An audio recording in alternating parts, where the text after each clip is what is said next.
Je dis toujours que c'est la phrase la plus triste de toute l'histoire de la philosophie. Comme ça, là, on aura touché le fond, on ne pourra plus que remonter.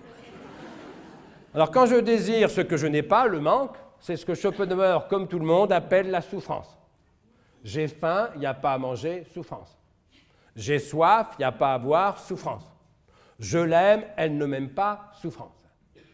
Mais quand j'ai, ce qui dès lors ne me manque plus, donc que je ne désire plus, donc que je n'aime plus, il n'y a plus de souffrance, il n'y a plus de manque. Ce n'est pas le bonheur, il n'y a plus de désir. Je ne peux pas avoir ce que je désire, il n'y a plus de désir.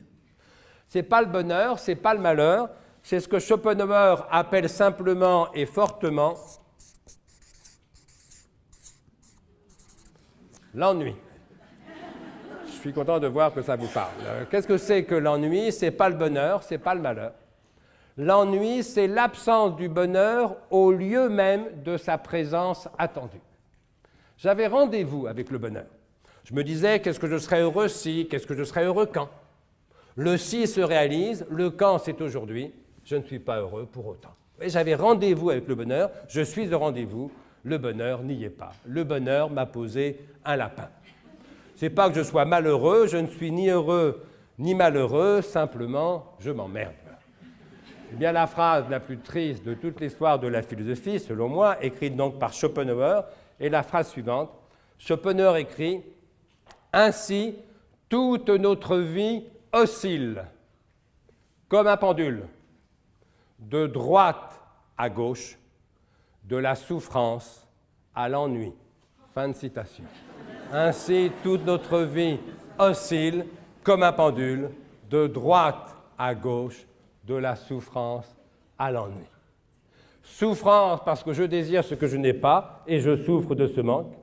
Ennui parce que j'ai ce que dès lors je ne désire plus. Souffrance du chômeur, ennui du salarié. Souffrance du chagrin d'amour, ennui du couple.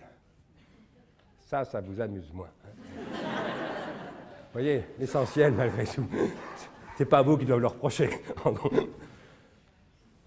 Rassurez-vous, il n'y a pas que chez vous qu'on s'ennuie des fois, c'est normal. Il n'y a pas de couple où l'on ne s'ennuie jamais. Ça n'existe que dans les mauvais romans d'amour. Il n'y a pas de métier où l'on ne s'ennuie jamais.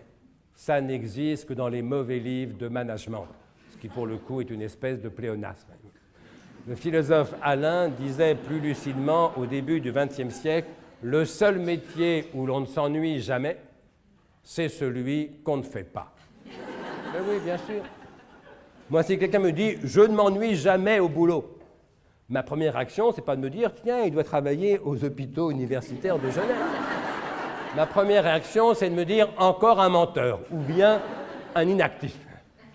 De même, si quelqu'un me dit « Je ne m'ennuie jamais dans mon couple », ma première réaction, c'est de me dire « encore un menteur » ou bien un célibataire. Il n'y a pas de métier où l'on ne s'ennuie jamais, il n'y a pas de couple où l'on ne s'ennuie jamais. Mais fort heureusement, il y a beaucoup de couples et de métiers où l'on s'ennuie rarement.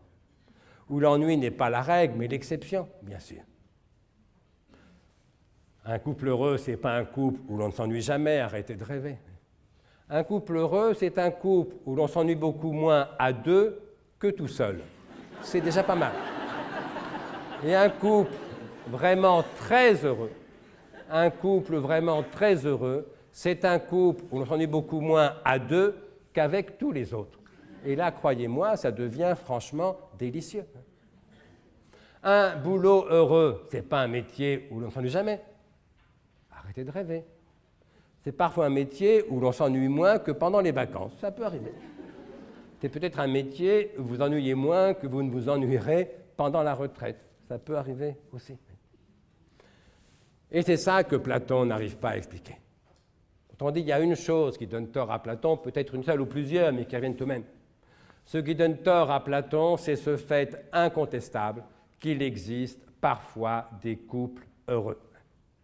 Ça met une raison forte d'aimer les couples quand ils sont heureux et de n'être pas platonicien. Ce que Platon n'explique pas, mais ça revient au même en vérité, c'est ce fait incontestable qu'il existe parfois des travailleurs heureux.